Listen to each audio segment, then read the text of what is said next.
Good afternoon, Source Gamers, and welcome to this review, a discussion review once again. Last time I had Hamada reviewing the Isle of Armor with me, and this time I have Yoshila back with me after we had discussed the Pokemon news that was talked about a few weeks ago. This time we are actually going to be reviewing the Crown Tundra itself, as released on October 22nd. We are now within the snowy field, while it might not be snowy in the real world, or at least in the States right now. We are traveling through the snowy region, finding various new Pokemon and returning Pokemon, some from new generations and at least just a few new Galarian forms of Pokemon. Yes, sir. Hello. Thank you for having me back on, and I'm excited to talk about the Crown Tundra. So just to start off, I want to be 100% directly clear. While I have not finished all of the Crown Tundra, I have done, I would say, a sizable amount. It turns out that catching legendary Pokemon is in fact very fun when you make it challenging for yourself. So this time around, while I completed almost everything in the Isle of Armor except for doing the final mustard battle, this time I actually did the main goal of basically the iconic Pokemon, legendary Pokemon of the Crown Tundra, and then a little bit more. While the extra stuff is still part of the Crown Tundra, like finding the Regis and the Pokemon and the Dynamax adventures, I didn't do all of it because I'm trying to have a bit more fun, and it turns out that I'm having a lot of fun, and I don't want to rush through it. So also, Yoshila, have you completed it yourself? So I haven't 100% completed it. It is my intention to 100% complete it, and when I say that, I mean catching all the legendaries. I mean filling out the Pokedex, all that stuff. That's my intention, and the main reason I haven't is just because, for better or for worse, there's a lot of gaming stuff going on right now. Like Pikmin 3 Deluxe just came out, and I got part-time UFO, and Hyrule Warriors is gonna come out. Excuses. Right. But I have played a fair chunk of it. Most of my time spent in Dynamax Adventures, which I imagine we'll talk about plenty later on. And as I said, I will go through and play more of it. But as far as we're concerned, for the sake of this conversation, I have not caught every legendary. I have not done the Galarian Star Tournament. I have completed the Isle of Armor Pokedex and everything, if that helps my case. But Crown Tundra, I'm still playing through it. Well, I'm still completing it. I've played through the main story, I guess, but I'm still completing it. All right. And speaking of the main story, let's actually introduce the Crown Tundra in the way that the game introduced it to yourself. After receiving your Tundra Pass from the sky above and heading over to Wedgeford Station once again, you'll be guided towards the Crown Tundra, and upon you exiting the station, you'll meet a man talking to his young daughter. This man is named Peony, and he's talking with his daughter Nia, who is very furious, or very energetic, I guess you could say, about wanting to explore the max dens and find legendary Pokemon on her own. However, with this supposedly being a family vacation, Peony is very reluctant to having his daughter travel on her own. But with Nia seeing you there, she asks you to come over, and in very much Pokemon style, you don't have the right to refuse. While you can refuse, you won't be able to progress. So you have to battle her. You'll have to batter Peony in order to distract him from seeing his daughter get away. And with that point, it's like, well, you get into this family business, and now you got Peony just standing there looking at you like, hey, you got in the way, so at least let me explain what's going on. And after a quick battle, which is actually pretty fun, and with his nice animations of being like a very energetic dude, it shows in his entrance animations for his battle, you'll find out that the plan was to discover different legendary Pokemon within the Crown Tundra. At the start of your Crown Tundra journey, after battling Peony, you'll be able to head to either the left to learn about the Dynamax adventures and the max dens and the legendary Pokemon that lie in there, or you'll be able to head to the right. However, I headed straight to the left because on the right is where the Calyrex story begins. But with the Dynamax Pokemon and the legendary Pokemon being the first thing brought up by Nia herself, it's probably a better idea to go over there. And I'm pretty sure that's probably where you have to go in the first place. Yeah, you definitely get drawn toward the Dynamax Adventures area early on in the game, especially since it's required to play at least one to progress on with the plot of the Crown Tundra.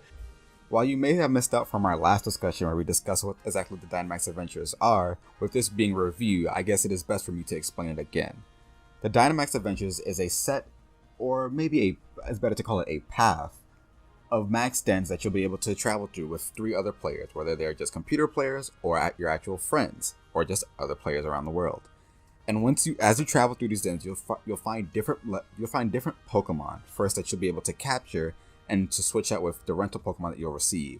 You have the choice to switch them out, and if you don't, you'll stick with the original Pokemon that you have. But other players, if they chose to catch that Pokemon that was first encountered, can switch out. And it might be a good idea to switch out or stay in, because you'll be able to see a quick little glimpse of what Pokemon come ahead and what Pokemon you'll face depending on which path you choose. And as you progress, you'll get to the big Pokemon of this, I guess, round of Dynamax Adventures, and it'll always be, or as far as my experience has gone, a legendary Pokemon.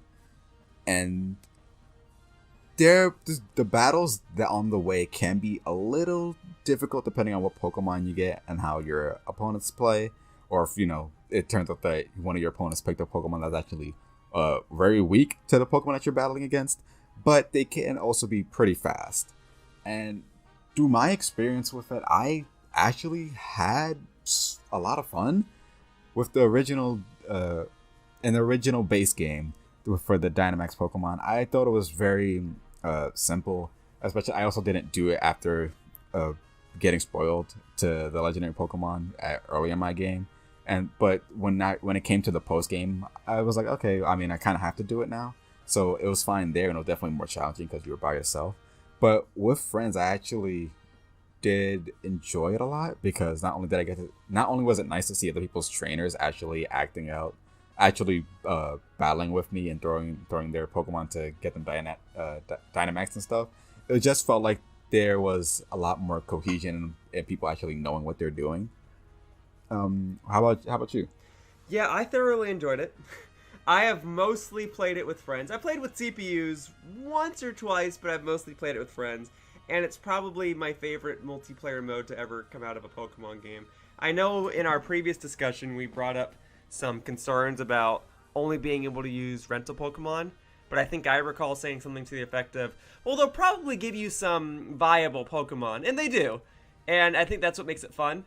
It's that idea of, oh, we got to get something with Taunt, or we got to get something with Light Screen.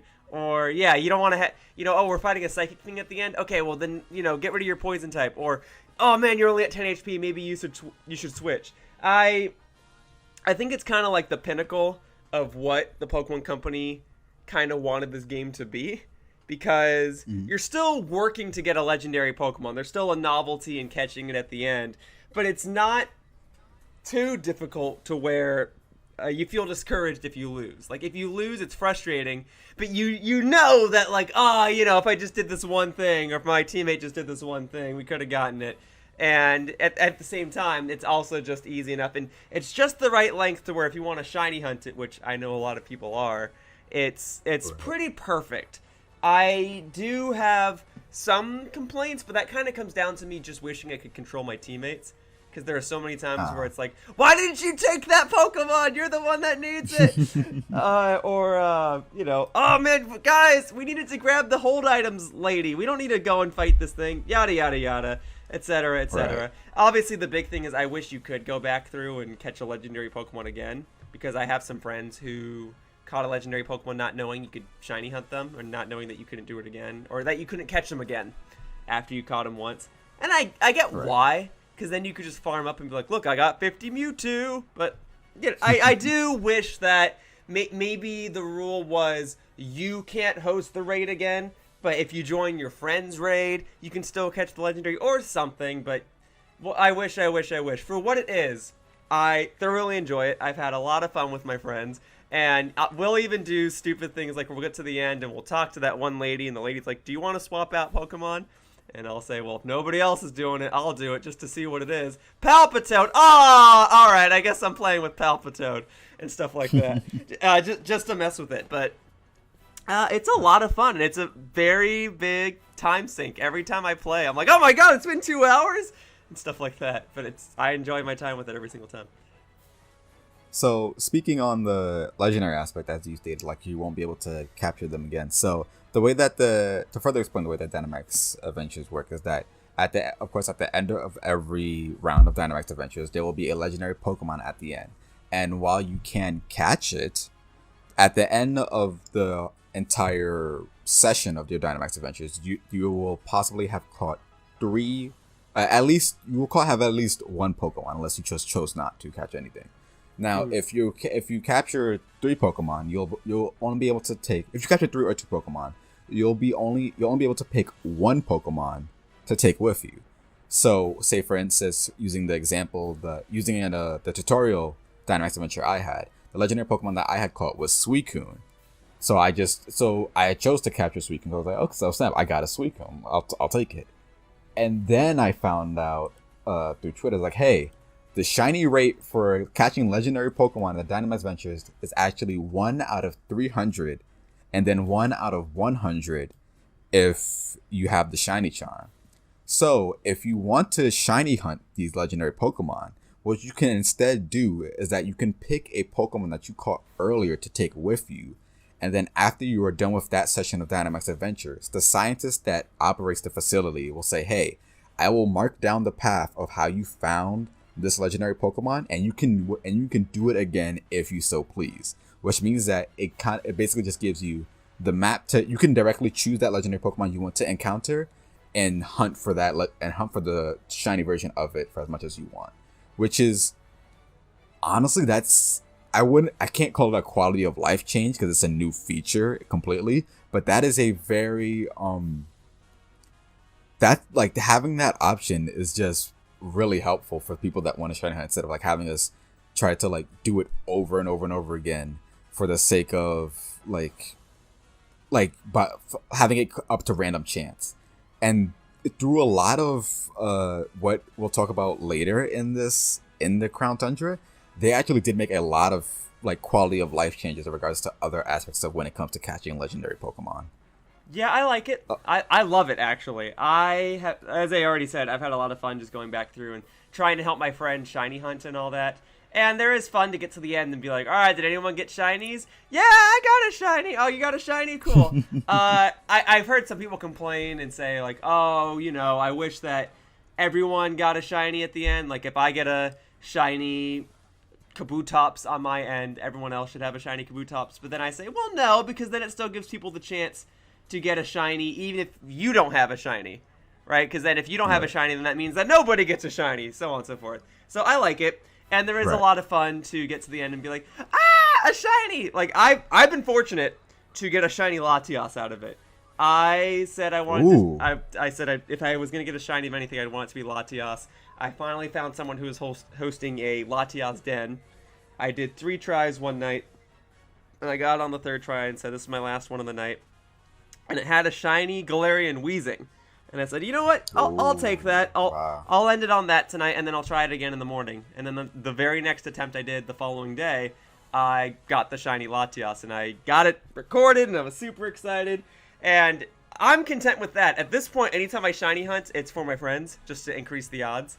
I don't need a shiny Mewtwo, but I have a friend that wants a shiny Mewtwo. I don't need a shiny Entei. It'd be cool, but if I have a friend that's shiny hunting an Entei, like, I'll give it to them. It's fine.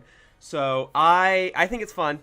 I think it's hilarious seeing what types of things I can get, because I've gotten, as I said, I got a shiny Galarian Weezing out of it, and I had no intention to ever get that Pokemon, but I have it, so cool. I've gotten other non-shiny Pokemon that are things that I would find to be useful. For example, I caught a Speed Boost Blaziken from this.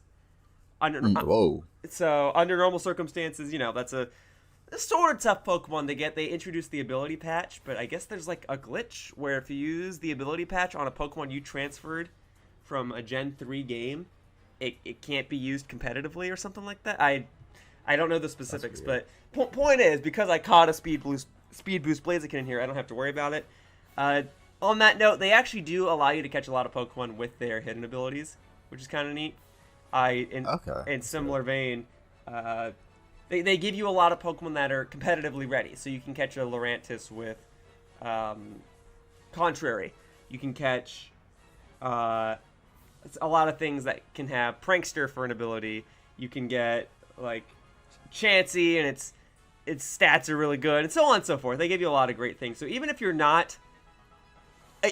unable to catch a shiny legendary Pokemon, there's still benefits to taking one of the other Pokemon you may have caught along the way, because as you were saying, once you take a legendary Pokemon, that's it for that round. So you may as well shiny hunt it, and when you get to the end, you're like, oh, is the legendary not shiny? Okay, I'll take one of the other Pokemon as a souvenir. So like, oh, all right, I'll leave with this Marowak. Oh, okay, I'll leave with this Palpitoad. Oh, okay, I'll leave with this Chansey. And you just take a bunch, and if you don't want them, then you just trade them away or you release them. But it's never encouraged me more to catch a bunch of Pokemon I don't normally care about. Another, I believe, what was it? Another thing is that I did mention the shiny rate, but also the catch rate of the legendary Pokemon itself is 100%. So like that also makes it easy of like, hey, if you want to capture all these legendary Pokemon and Pokeballs, you can go ahead and do it, because no matter what Pokeball you use, you're always going to catch it nonetheless. So that also is another helpful thing in regards to just like, I guess, a quality of life aspect, where you don't have to constantly like grind out trying to catch this Pokemon while also, being connected to other people that may possibly disconnect out of nowhere.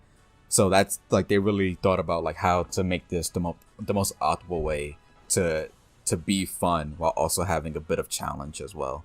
Yeah, I imagine there are a lot of players out there who are like me, and they want to try and catch whatever legendaries they can in a ball that matches its color. So for those of us that hung on to our heavy balls, our dream balls, our lure balls, we're all like, oh, now's the time.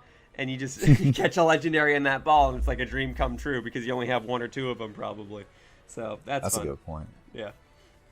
So after doing at least your first Dynamax adventures, you'll run into Nia, Peony's daughter, and she'll discuss about how she ended up here basically, and she kind of wants to stay instead, and asks you, hey, can you take on the family vacation that I was planning to do with my dad?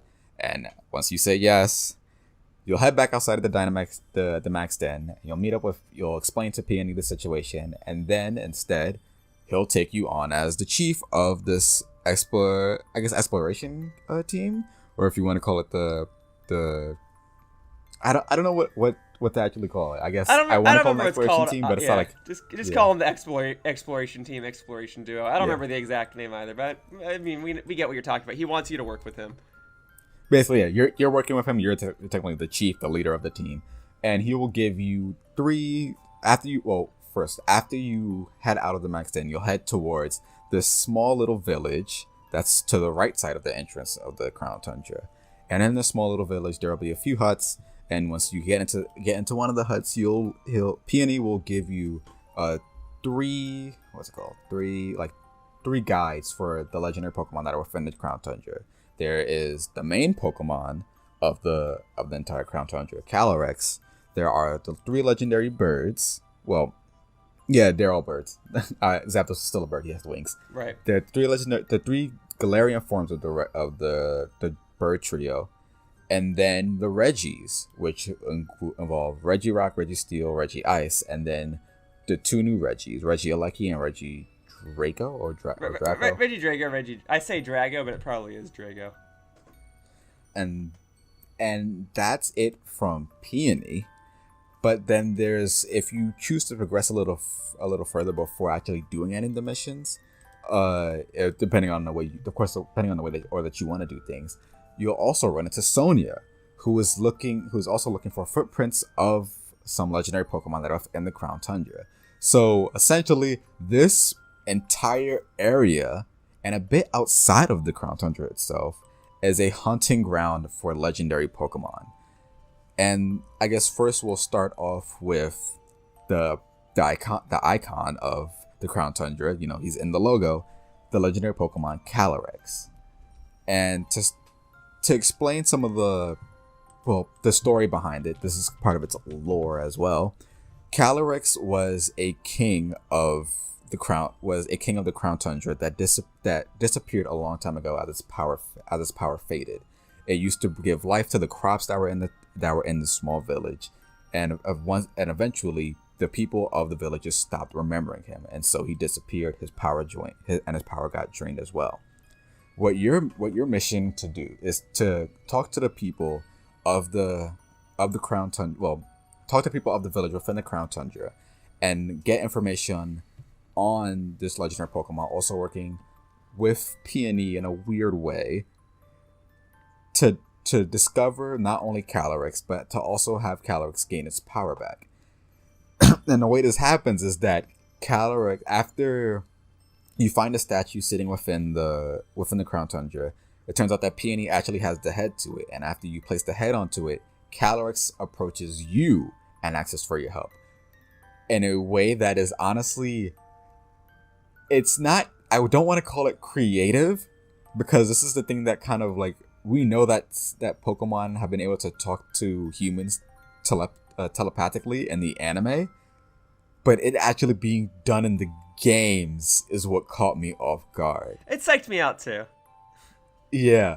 So what happens is that Calyrex, when Peony runs out and notices that you're talking to Calyrex, Calyrex immediately takes possession of his body and uses him as a vessel to talk to you. And it's one of the funniest things ever.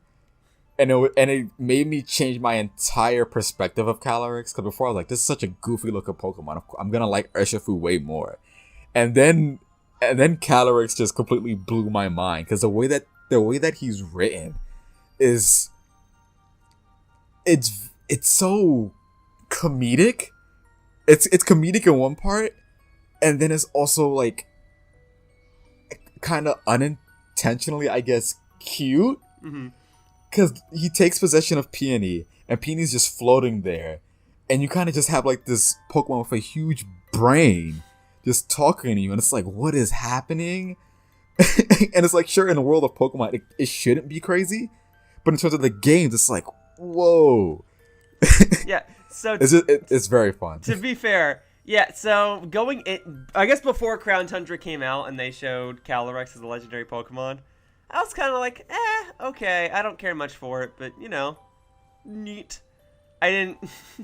I wasn't super intrigued. I don't really care too much for all these super serious legendary Pokemon. I guess I like Mewtwo because it's villainous, but, you know, all the other legendary Pokemon have cool designs, but I don't care for all these super serious, like, blatant, strict look on their face legendaries. Like, I don't care. But it works out a bit better when a Pokemon like Calyrex has that type of appearance, that they're going to be like the super serious, super strict type of thing.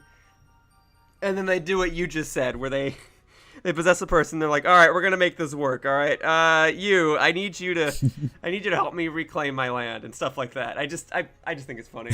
I'm glad that my expectations were, I guess, shattered in a way. I'm glad that it was not just, you do the story and then you're given the legendary like you are with Kubfu and Urshifu. I'm glad that they had a fun way of interweaving the story around the legendary and actually making the legendary more involved than just, all right, here it is, now train it. I think it's cool. And I am pleased that they actually introduced a character who, much like Calyrex itself, is a bit more involved in a rather creative and fun way. Right. So the way that, as you progress through Calyrex's, I guess, story, you'll have to talk to the mayor and stuff, and they'll be like, hey, well, this is more of a tourism site. I actually have... My grandparents had talked about this Pokemon before, but I actually have no idea about it whatsoever. And it's like, really was like, wow, you guys actually don't really care about this Pokemon anymore, it seems.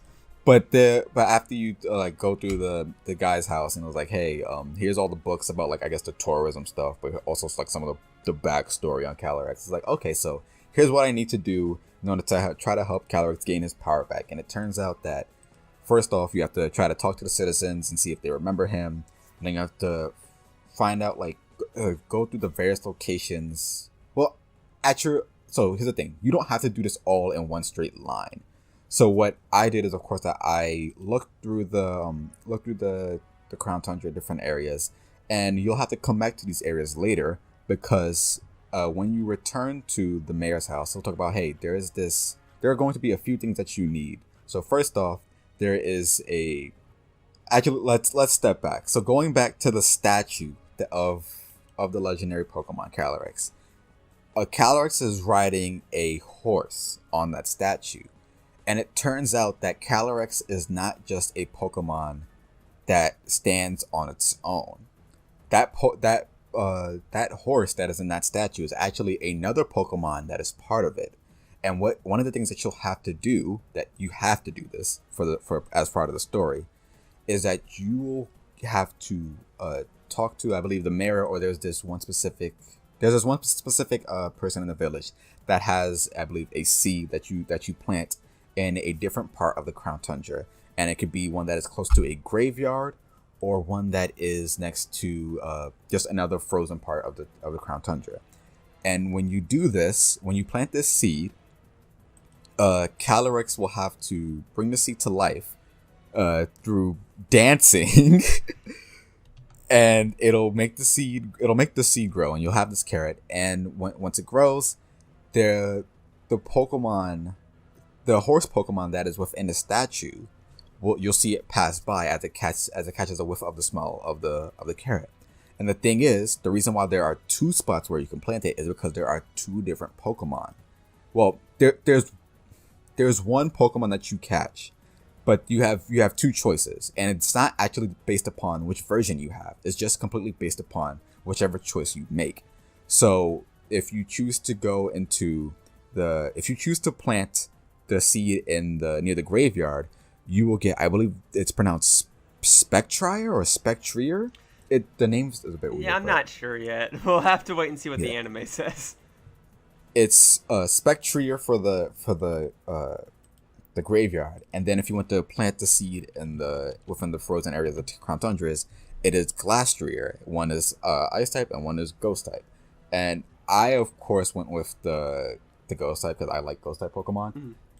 But after you after you run into that Pokemon, it's like, oh hey, it can't really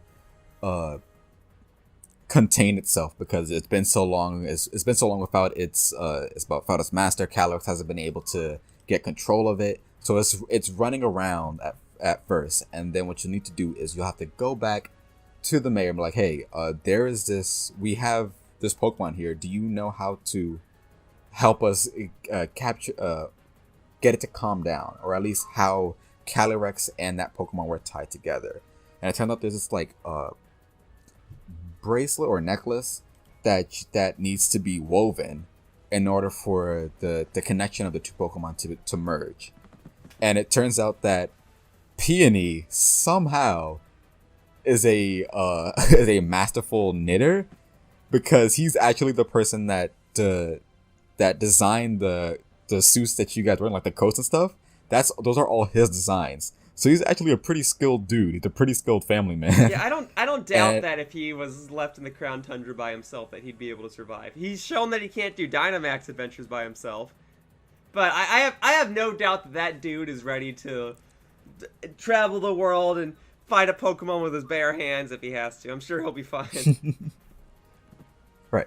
So after he knits it in like perfect conditions, like completely perfect, it's like, okay, well, head to the place that's been shown in the key art of the Crown Tundra, that little, I guess, chapel. It kind of looks like it's and the inside is actually like a little a vacant farm, but from the outside it looks like a whole church for some reason.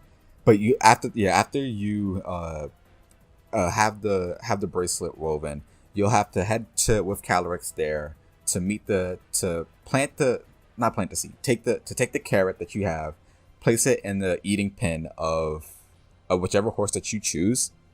Then the horse will come, and then you'll have to work with Calyrex to have the two merge. And once the two merge, you'll finally then be able to catch it. And that's the way that I explained it makes it seem like it's really short, and maybe in the long term it might be short, like maybe like an hour or two long. But considering the fact that you have the choice to do this in your own pace, it's not something that you have to necessarily be tied to doing. It's just something that like at your own pace, it may take a little longer, it may be faster, but it really makes it that the whole fact that it's at your own pace is what makes it seem more like I guess I don't want to call it a grand adventure, but it definitely emphasizes the open world aspect that Game Freak was originally going for, being able to do anything at your own pace. So that, of course, that's just the Calyrex part. But before moving on to anything, how did you feel about the story of Calyrex and like how you like how the interactions with Calyrex went towards like the end of it? Because we already kind of talked about the beginning with like just meeting him, but towards like the end of like with capturing him and also like traveling around the Crown Tundra to get to the main goal of that part of the story. Yeah, I mean, I like it. It's probably helped by the fact that I actually like the design of the Crown Tundra as well. I do get lost a lot, but I think that's kind of part of the experience. But I liked it. I appreciate... I guess I'll go in order a little bit. I appreciate that there actually is a little bit of a village in this set of DLC. Like, I know that the Isle of Armor has the Master Dojo, but I think it's cooler to have a little bit of a village, even if there's not a whole bunch of stuff you can do in it. It just adds to the world of Pokemon. It feels more believable, I guess, that there would be this big open space and then a tiny little village and then more open space, and not just city route, city route, city route. Like, that's... I'm okay with that being the case in Pokemon games, but this seems more believable.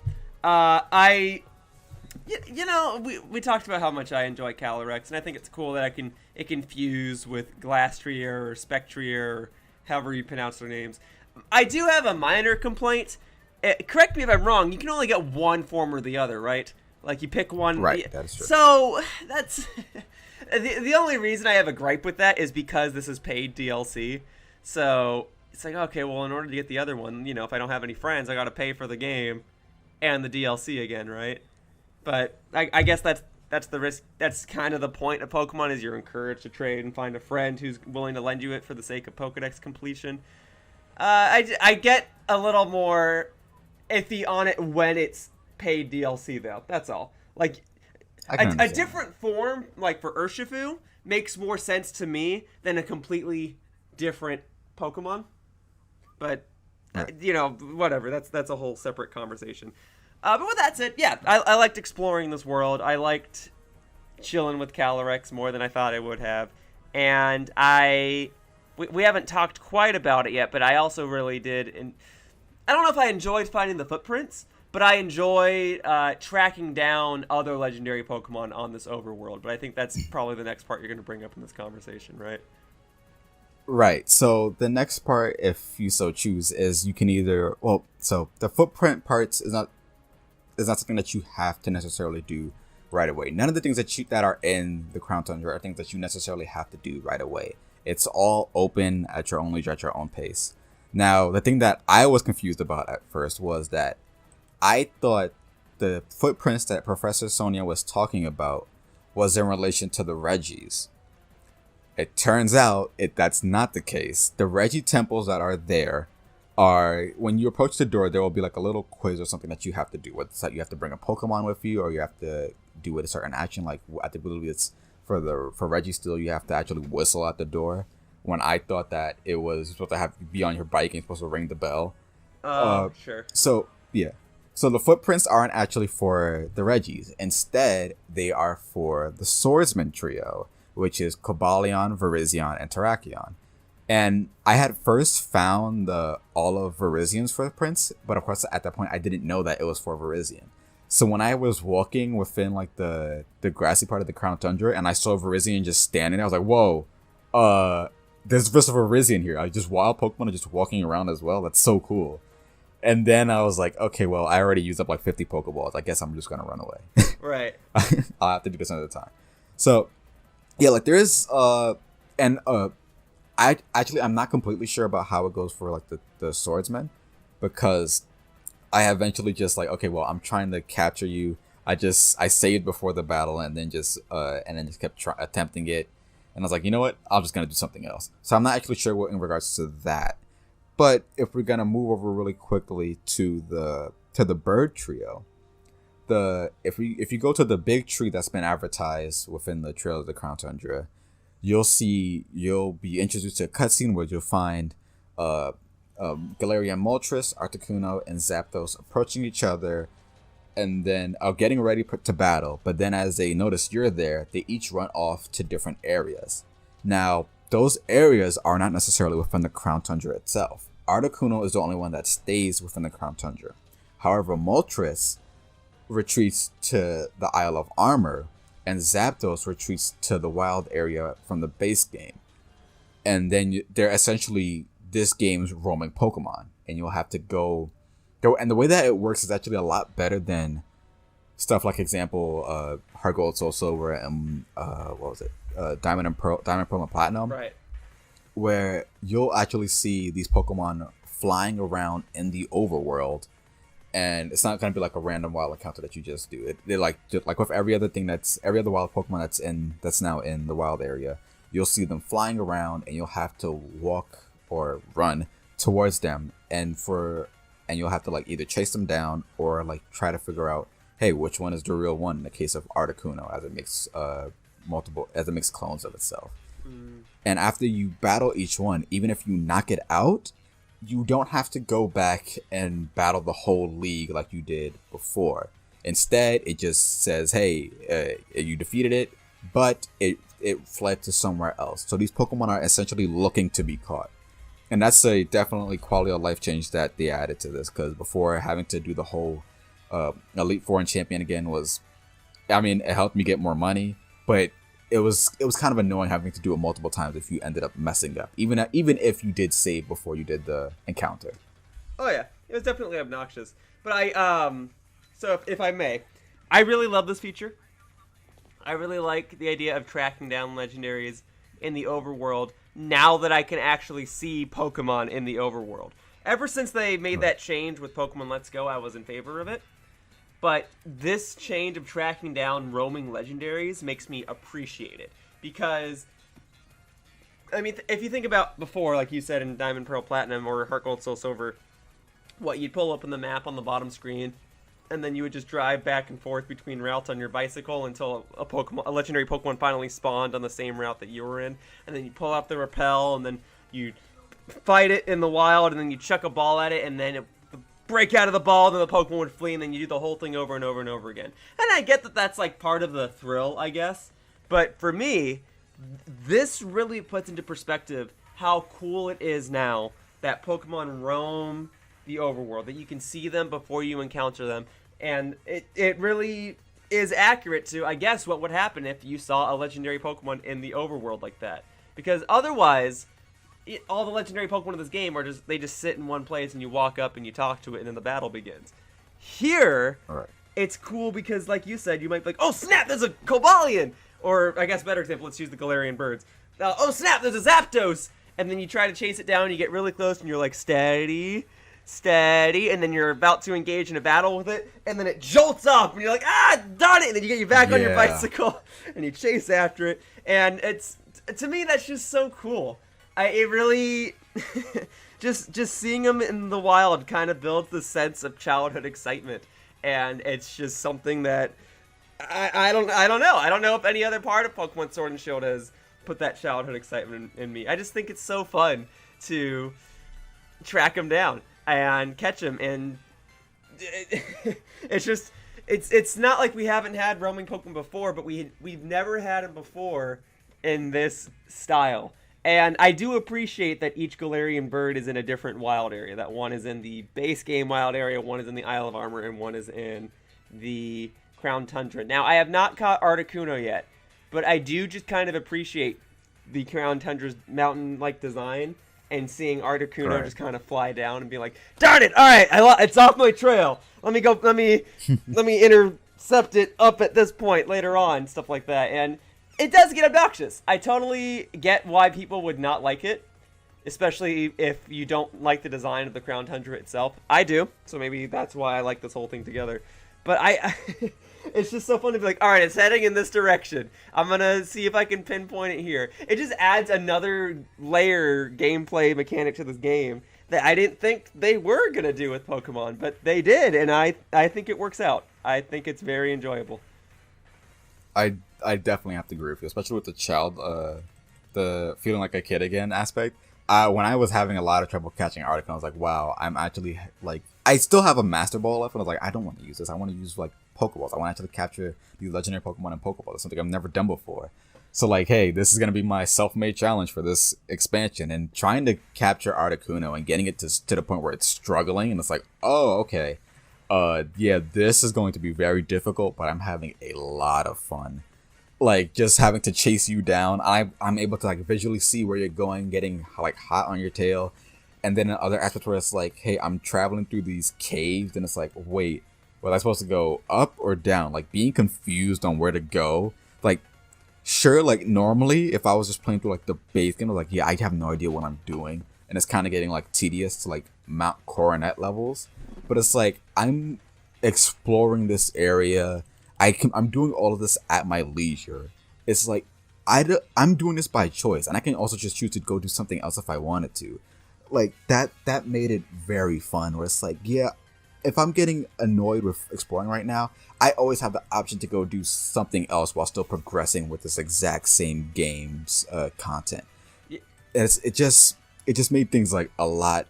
It made things not only very fun, but it just kept like the pacing of the DLC constantly moving forward, even if you didn't get like a big leap in progress. Like if you just stumble upon some footprints, like, okay, you know what? Let's do some footprint searching right now. If you don't want to do that, okay, you can go somewhere else, like the Isle of Armor or the regular wild area, and go capture a Pokemon there. Granted, trying to capture Moltres is still confusing to me, and trying to get to Zapdos, not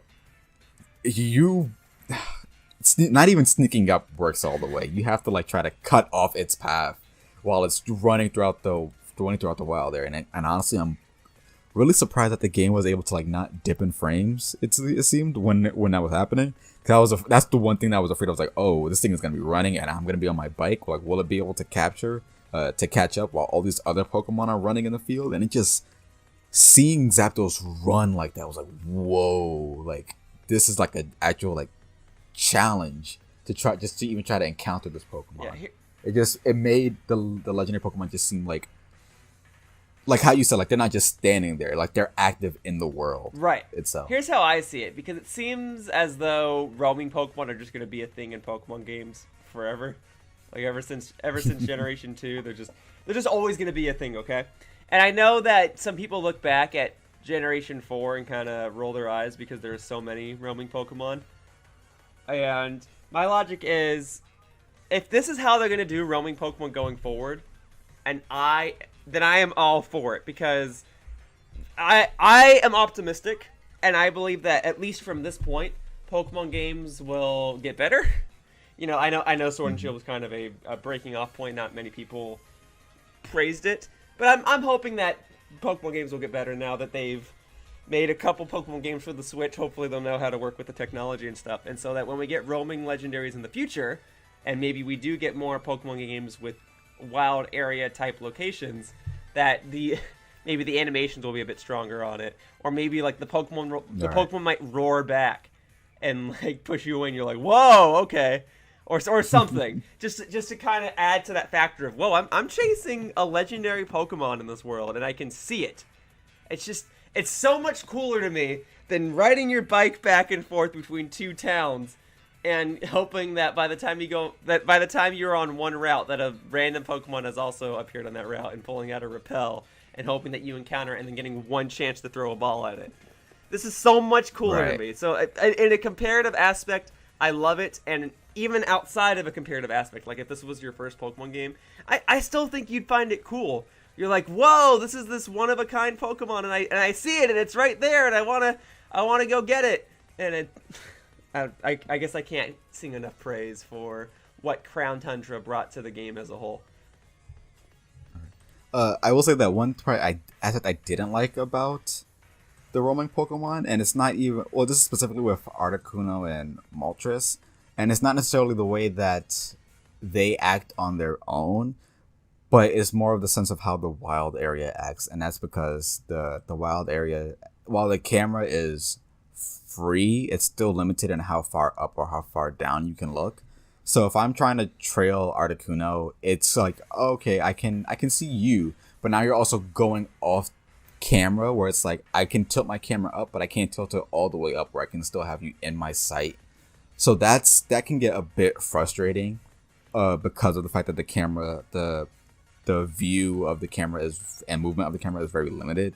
That's just something I hope that gets changed in the future, because that's one of the gripes that I had originally with Sword and Shield, the fact of in the Wild Air the camera just feels way too stuck to you. Even if you press down on it and zoom out, it still just feels like the way that you can move the camera is still too limited. And I think that's kind of like one of the only gripes I had with this, outside of, you know, trying to figure out the Reggie quizzes. But again, that's a quiz. That's not really a something that the game did wrong. And you know what? You're right. I guess I never really thought about it, but yeah, you can't really move the camera up or down. And on the one hand, I guess that's probably why the Crown Tundra's design kind of blows me away, because comparatively, Isle of Armor and Wild Area are pretty flat now that I think about it.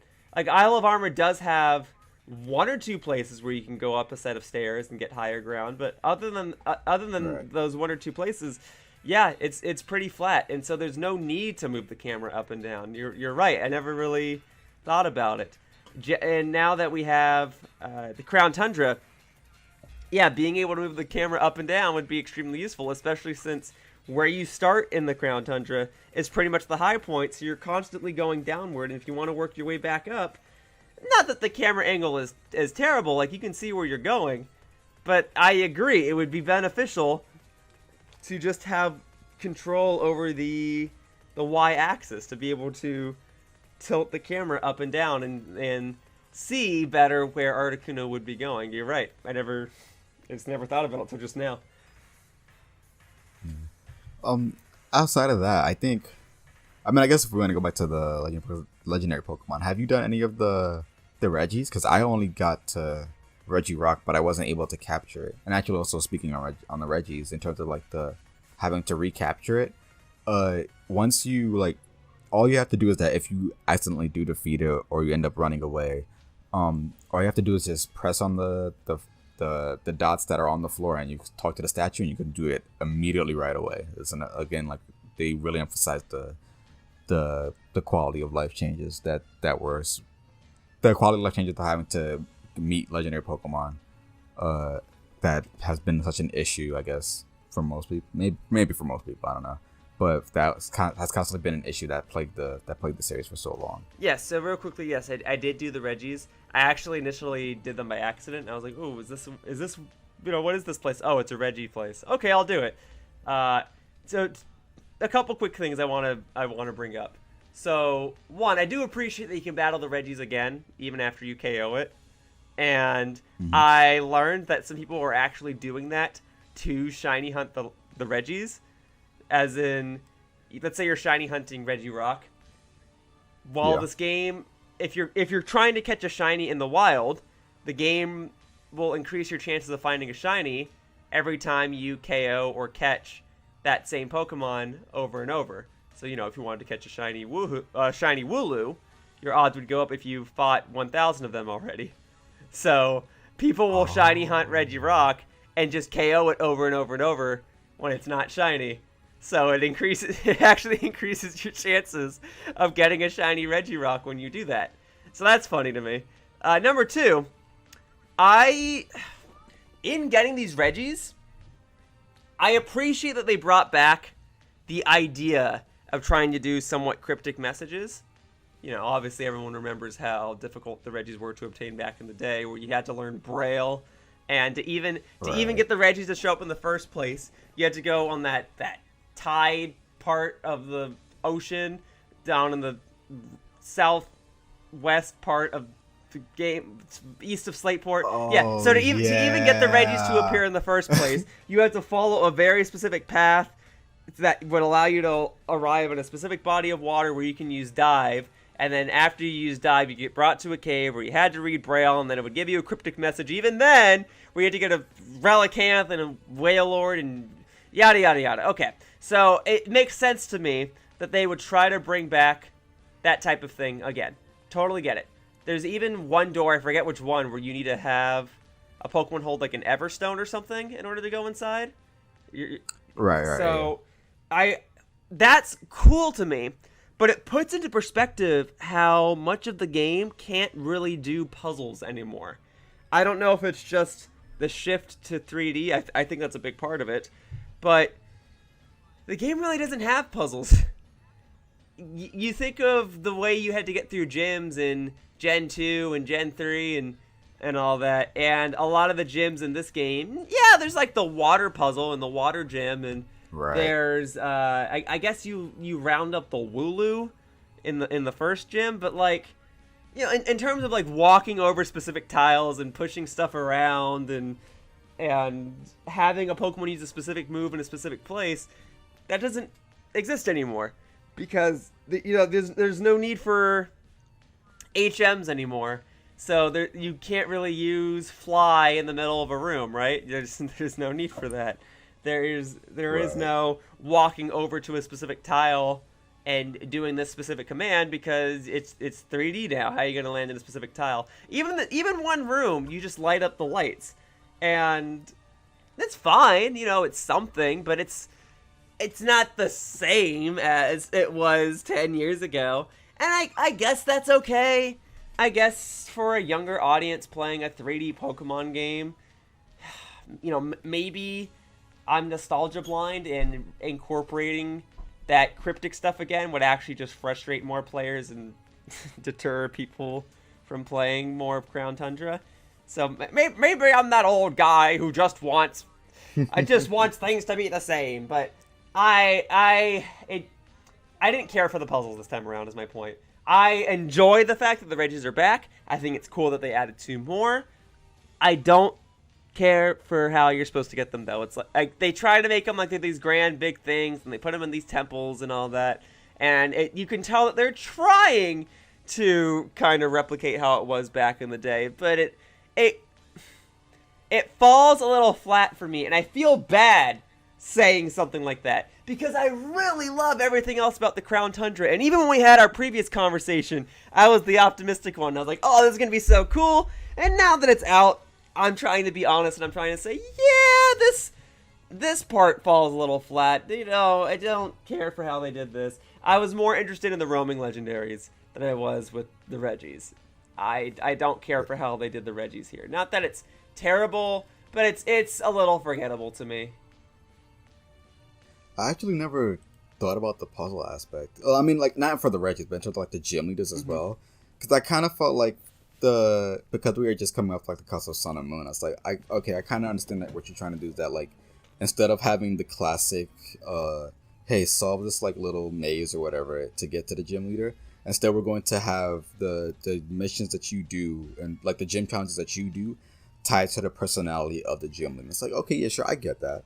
I'm fine with that. But now that you bring it up, it's like, well, yeah, it's kind of like, you know, there's not really any more puzzles anymore. And I feel like they definitely could have done something cryptic for the Regis, but I feel like they probably didn't want to do that for the sake of ease of just getting to do it in the same way that like the rest of the Crown Tundra is, where it's like, yeah, it's pretty, I don't want to say easy, like it's a cakewalk to do everything, but it's not, nothing about it is tedious. Right. It's just, it's fine the way it is. But for the Regis, it's kind of like, yeah, you're kind of diverting from the way that everything else has been, sure. And another part of me is like, sure, you know, make it easy so that we don't have to go through all of this annoying things, or prolong the journey to get to the Regis. But another part of me is like, you know, well, those kind of things back then were fun because of like lack of information. If you knew how to do that, and like it was hard to get that information back then, you had to like look it up. Whereas now it's like, this it's going to be so easy to get the information to do this thing, but like there still can be a way to like to make the journey there not cryptic, but still like a puzzle, I guess. Like, but now when I say this, like, well, what could you do? And it just keeps making me think about like, hey, what could you do to have the Regis still feel interesting, in a way that you capture them or get to them. I'm not completely sure. like what could be done nowadays. Yeah, I'm not sure either. I'm just pointing out that is something I noticed, and I get that back in the day people didn't like doing the gym puzzles. I totally understand people not liking Lieutenant Surge's puzzle in the original Pokemon games. I totally get the idea of trying to do Claire's gym in Gold and Silver and be like, oh god, I need a Pokemon with strength now? Jeez, okay, fine. And you get a Pokemon and you try to push the rock around. I get it. Okay, or all you want to do is fight the gym leader in what's the ice gym? Snow Point City in Diamond and Pearl. All you want to do is fight the ice gym leader. It's like, oh, I got to do the freaking ice puzzle every time I want to go back in and fight her. Like, I get it. I get people not liking them, but a complete absence of puzzles is a little upsetting. I know Pokemon, it's an RPG, so it's not like it needs puzzles, but it's just when all of the other Pokemon games have this precedent for the different types of puzzles that the games have set. So ice puzzles, the arrow puzzles in Giovanni's Rocket Base, the boulder pushing puzzles, the switch puzzles, whatever that type of puzzle you want to call it in the Forestry Gym and Ruby and Sapphire, where you push the little T blocks around and whatever you want to call those.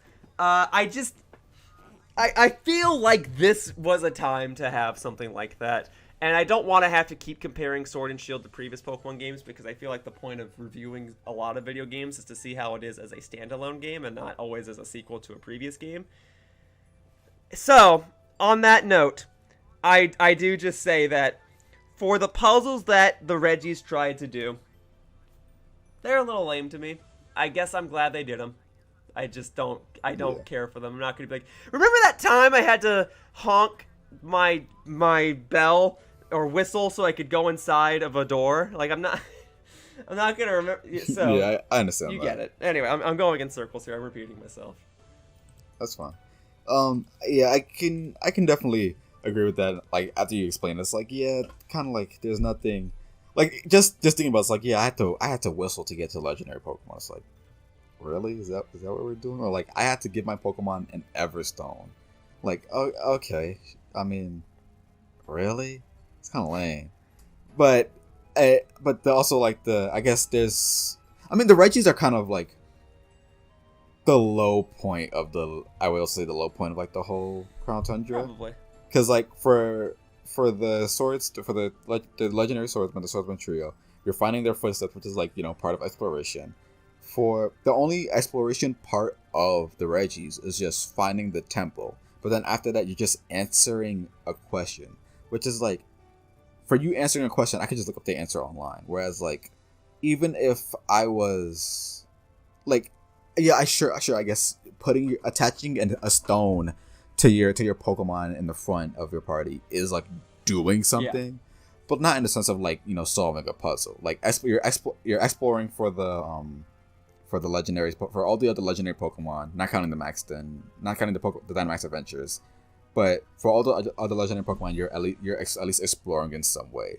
For the Regis, it's just you find that temple and then do the thing that it wants you to do. Which I mean, I don't want to word it that way, because like, doing a puzzle is of course doing the thing that it wants you to do. But like, when you solve a puzzle, there's part of that aha moment. When you just answering a quiz, it's kind of just like, okay, do I have the information to know what to do here? And it's like, okay, if it's so simple, then I just have to attach, like an Everstone, like when it says a stone that never changes, like, oh, okay, you mean an Everstone, like that's very cut and dry. But when you say something like, hey, a sound to awaken the Pokemon, it's like whistling. I didn't think it would be something like that. And then, like, I think, what was it? Regice is like, bring the body of a Pokemon that is like fully, that's full ice. And my first thought was like, you mean a Snom? But I haven't done it yet, but I'm going to assume it means a Vanillish. Oh, I don't remember. I think, like, I normally have a Vanillux in my party, but maybe I haven't. No, I did do them all. Okay, I don't remember. I could check, because I have every Pokemon in the Pokedex. I definitely just like went through and did them. Why is my memory so foggy on it? I'm so sorry. I'm so embarrassed right now. Yeah, it's something like Probably, that. it's probably because there's nothing much Yeah, to that's it. exactly it. Yeah. I don't remember. I can check my footage later and verify. But yeah, All right. it's as simple as that, though. I get that it's similar to back in the day where you need to have a Relicanth and a Whale Lord, but I don't know. Again, I'm just gonna keep repeating myself if I keep saying any more about it. So maybe we should move on to the next topic. Right.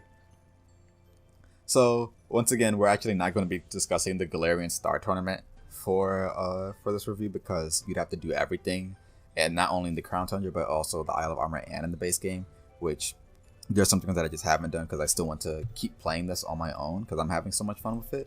And just in regards to catching the Pokemon, so I guess the next thing that we can talk about is the fact that this is probably, I want to say, most definitely, hopefully, the end of Sword and Shield. Probably not Gen 8, but I'm pretty sure, I feel safe in saying that this is the end of Sword and Shield in terms of, whatever content it gets. And I'm kind of mixed because I didn't like the base game so much. And now it's like, we're past the Crown Tundra DLC now. It's like, I enjoyed it. And then with the Isle of Armor DLC, I enjoyed it. And then with the Crown Tundra DLC, I'm still really having a lot of fun. So I'm kind of at this point where it's like, well, could I tell you to purchase this if the main fun that I got from the game came from the ending of it, where it actually has nothing to do with the base game? And also, in order to experience that fun part, you have to spend $90. You have to spend like $90 for this whole game, basically. Yeah. It's like, it's Sword and Shield. That's where Sword and Shield really falls apart for me, I guess, because this is the first time we've had DLC for a Pokemon game. Paid DLC for a Pokemon game, and it's kind of like, the main game is, so it's a Pokemon adventure. Sure, there's, the best part about it is Hop's whole journey, but everything else surrounding it is kind of but then everything afterward is kind of so it's like, I don't want to tell you not to buy it, but if you definitely already have it, definitely get the DLC. But if you don't have it yet, you might be waiting a long time for a sale. Right. So, two quick things. One, to answer your question from earlier about how you get Regice, it's Cryogonal that you need. Yeah. Someone Really? probably commented it down below already. It's Cryogonal. So that's why I was like, I don't remember having a Snom. Okay, Cryogonal. Two, I agree with you there. Although the Crown Tundra is my favorite part of the DLC, I can't justify someone spending $90 just to play this portion of a game. I really enjoyed it, and I encourage anyone who already has Sword and Shield to give Crown Tundra a try, or like maybe see some videos of it and see if it's for you. But if you don't own Pokemon Sword and Shield already, I can't justify spending $90 just to play Crown Tundra. I'm sorry. I will say, I know that there is the Pokemon game you can buy that comes with the DLC. That's $60. It's hard, man. I really like Crown Tundra, and I think Isle of Armor is fun too, so I can justify buying the DLC. And as someone who plays Pokemon with friends and is doing Dynamax adventures with friends and fully admits that there's plenty you can do just with, if you're interested in multiplayer at all, you probably could have the time of your life. I just can't justify spending $90 on a game. I can't. Or at least on this game. It's one thing. How do I put this? I'm a huge Pokemon fan, and it's one thing to buy a new Pokemon game as soon as it comes out and to not have to deal with FOMO and to really get to play the thrill of a Pokemon generation. But it's another thing when I try to explain a Pokemon game to someone. For example, I love Gen 5 through and through, and there are some people who really only like it for the after game, let's say, when the whole world opens up. And I totally understand that, and I love the after game too. But I can't justify telling someone to buy a game just to experience the after game. I can't justify telling someone, spend this money to play 40 hours of a game just so you can get 5 hours of something that you do like. I can't do it. That's where my logic is. I feel bad when people spend money on games they don't like. And so it's a hard sell for me to justify $90 on a game like this. But justifying only the $30 for the DLC if you already have Pokemon Sword and Shield and you've beaten the main game, I can do that. I do encourage getting the Crown Tundra. Even if you don't care for the story stuff, I would say just the Dynamax adventures is probably worth it to me. That's how much I love it. But I have talking about selling a game of that price is hard for me. But you know, I think there is fun to be had in Crown Tundra. Another thing that I would add on to the fact of, because of the fact that this is all like post game stuff, your Pokemon are going to be already like either high leveled or equally leveled as a legendary Pokemon that you'll be trying to catch. So the thing is that like trying to make sure that you're not KOing these Pokemon, making sure like you can like apply status effects to them without knocking them out, and then also still taking the time to try to catch them while they're struggling, because of course, like, you know, it's not like you have unlimited Master Balls or anything. You have to use the Pokeballs that are available to you and that you're buying within the game. So it's like there is definitely like even just with the Dynamax adventures being fun in itself, catching a legendary Pokemon with all those things in mind as well also does provide like a nice challenge, if especially if you just love catching Pokemon. And especially if you already love the legendary Pokemon. Now, whether you actually use the legendary Pokemon, because, you know, especially if you're a competitive player, that's something you might want to consider as well, if that's worth it to you. But I don't play competitive, and I'm still just having fun capturing these legendary Pokemon because I love these legendary Pokemon. And so, you know what I mean? To just have another, even though I have all these already, it's like, you know, it doesn't hurt. You know? So, like, if you have Pokemon Sword and Shield already, buy this DLC. Now, if you just bought it, I don't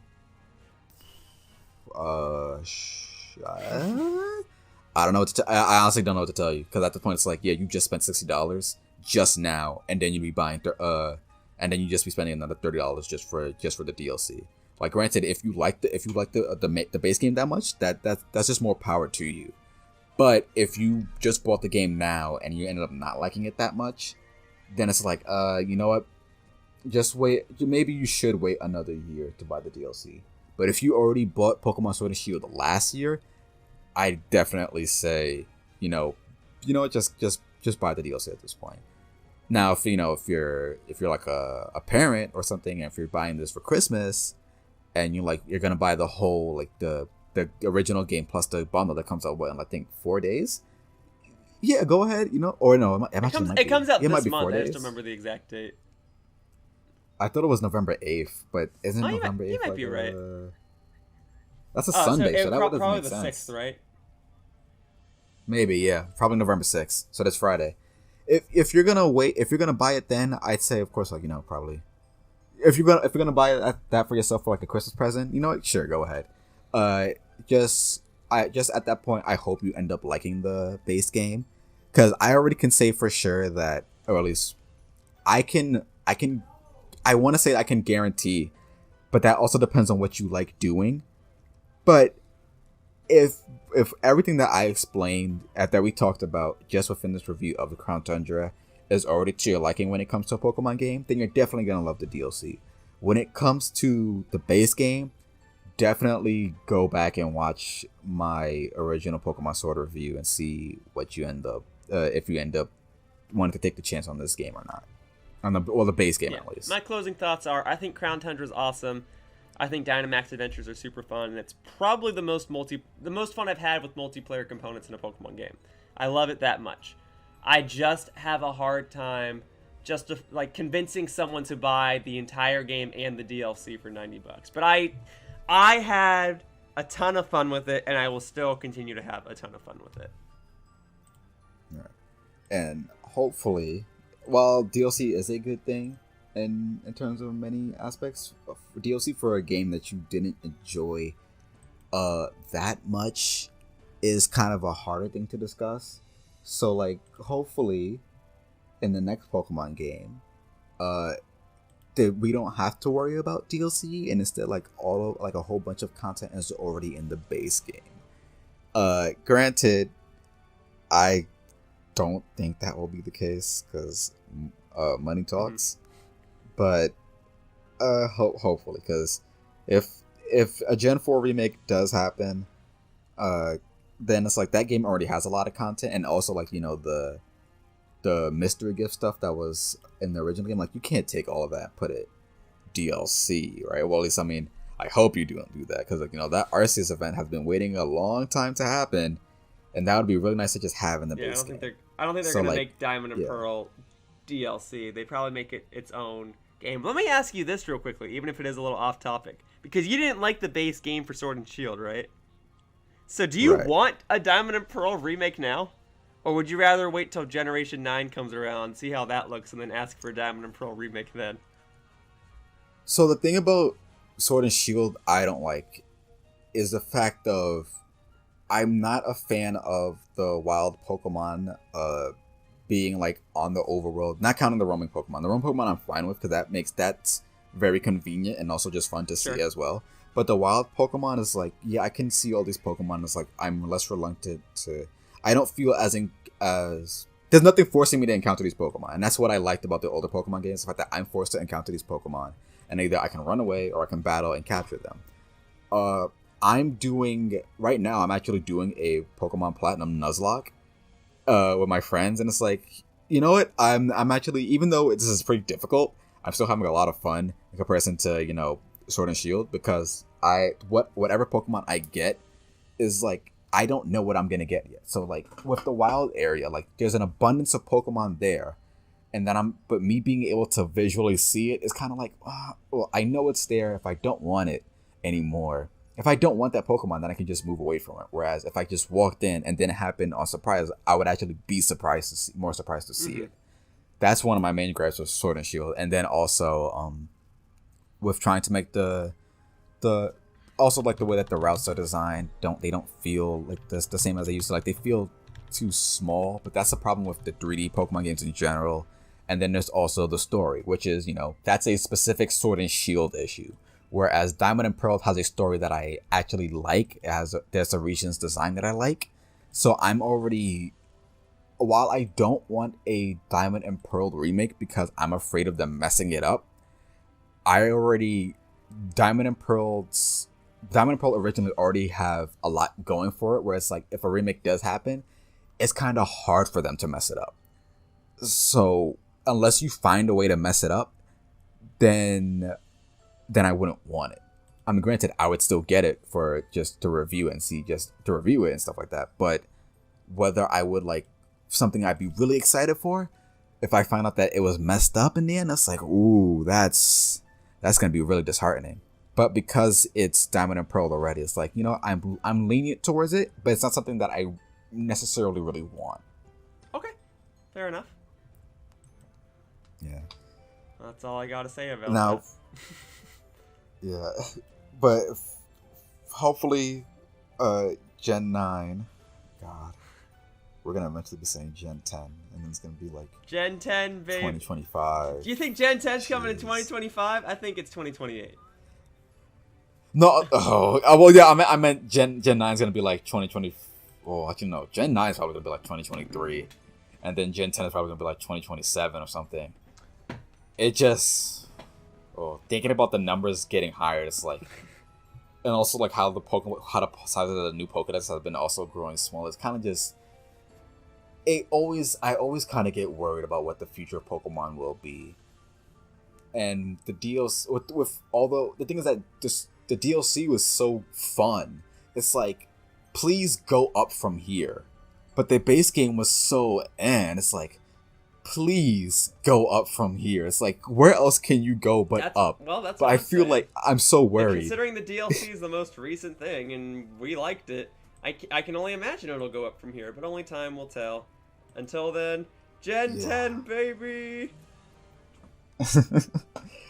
Yeah, that's definitely gonna be the end of this review. I think we've gone on long enough. We're also not talking directly about the Crown Tundra itself. No, we're anymore. not. It was great to have you Yeah, on thanks again. for having me on. It's been a pleasure. I love appearing on this channel. Let me know if you ever want to discuss anything else Pokemon related. I would totally be down.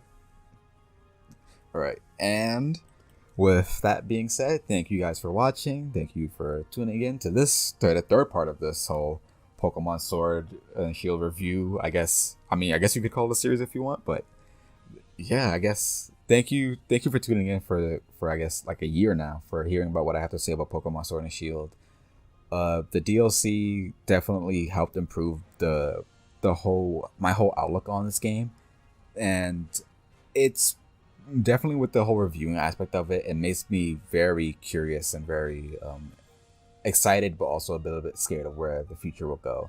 But until that future comes, I've been Phantom Z2. You've been watching another review, and stay tuned into the source, because whatever happens in the future will definitely be there to cover it. And if it's Pokemon related, I'm definitely always going to be there to cover it. Thank you guys for watching. Bye-bye, humans!